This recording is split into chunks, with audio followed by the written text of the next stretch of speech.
Humans are mind predominant beings. This is their greatest characteristic that distinguishes them from other mammals. If they are allowed to read, sleep, and eat around the clock, or given the opportunity to read books, deliver speeches, and indulge in song, dance, and frolics according to their whims, they feel physically satiated but mentally unsatisfied. Their minds will wither prematurely like a worm-eaten bud.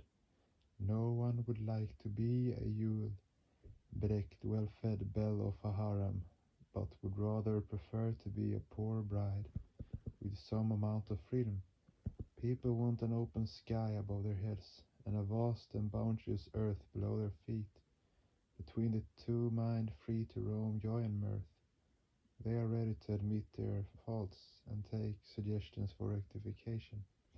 They wish to move forward hand in hand with all, tolerating everything except tormenting repression in the name of an ideal. Those who believe that merely by appeasing their physical hunger and providing the necessities for the preservation of their existence, that they have acquired all that belongs to the human mind are very much mistaken. It is the predominance of mind in humans that distinguishes them from the animals. Then why are their sense propensities extroversive in spite of their possessing the faculty of discrimination? It is due to the samskaras of their animal lives and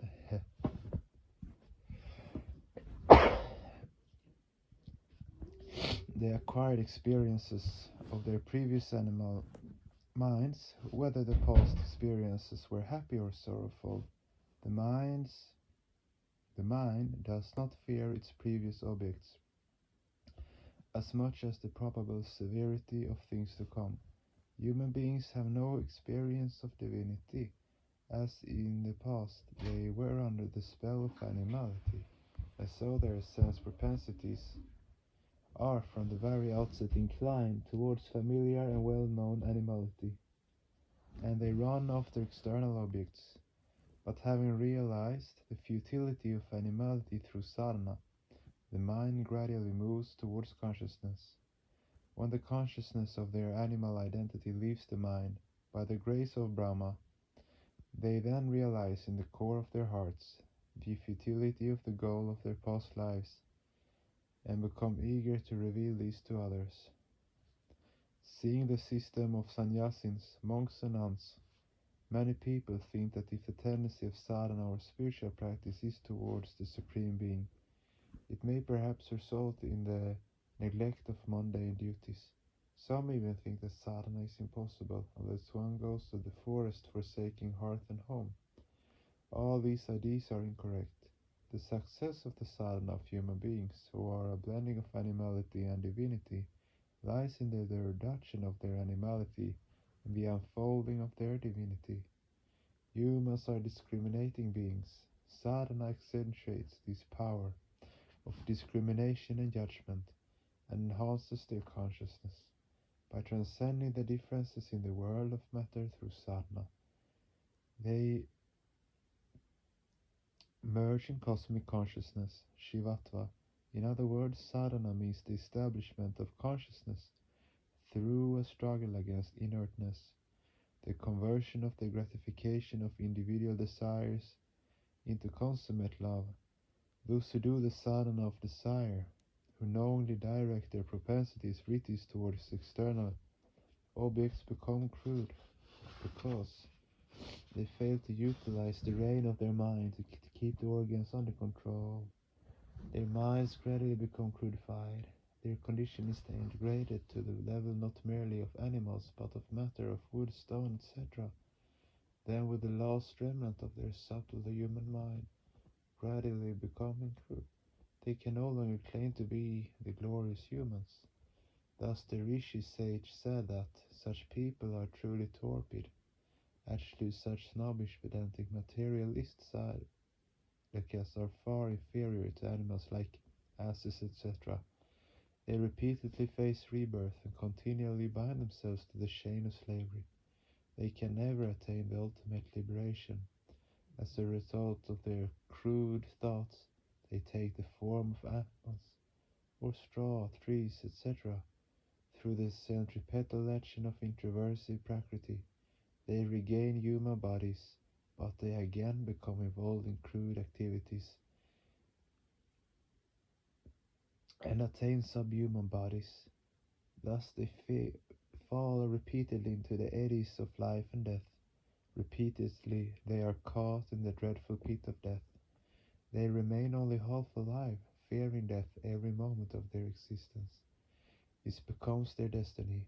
Truly speaking, such beasts in human form are lower than animals.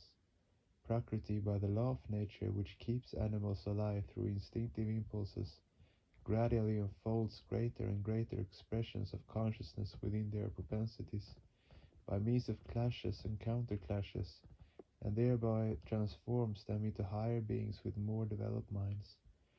Due to the lack of manifestation of consciousness and intellectual development, animals cannot act independently either to progress or regress. So it is through the centripetal action of introversive prakriti, para-prakriti, that they develop gradually without any possibility of regression. But those beasts in human form neglect their inherent higher endowments and are thus lower than beasts. For those who abuse what they possess are even lower than those who do not even possess it. Therefore, human beings must clearly understand their true responsibilities and act accordingly. They must proceed towards perfection by making proper use of their mental endowments and resources. They cannot sit back smugly after realizing through rationality where deathlessness can be attained. In order to be established in it, they will have to follow the path of integration and suffering instead of the path of analysis and absorb themselves in the sadhana of the internal instead of the external. It is not sufficient to merely read or to write about deathlessness. It has to be understood in the heart, by the heart. As long as the call of the great doesn't reach the innermost recess of the heart, sadhana remains as dead as the worship of the crude. In order to convey the call of the great to one's heart, one's every physical and mental expression has to be directed slowly and gradually with all one's sweetness and devotion to one's inner being. According to the extent of this introversion, people will realize more and more deeply the vastness of their goal as compared to the transitory nature of physical entities. They will not then seek in vain the eternal entity, Dharva, in the transitory physical world. Then the transitory entities, Adruva, will keep on gradually merging in one vast eternal entity, Dhruvatva. And in this process, a deep and sincere yearning for the supreme eternal being will awaken in them.